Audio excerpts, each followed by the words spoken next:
أولم يروا أنا جعلنا حرما آمنا ويتخطف الناس أولم يروا أنا جعلنا حرما آمنا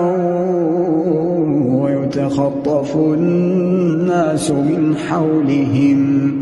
أفبالباطل يؤمنون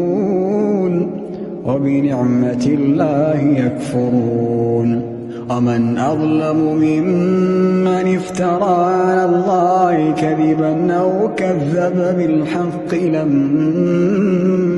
جاءه أليس في جهنم مثوى للكافرين والذين جاهدوا فينا لنهدينهم سبلنا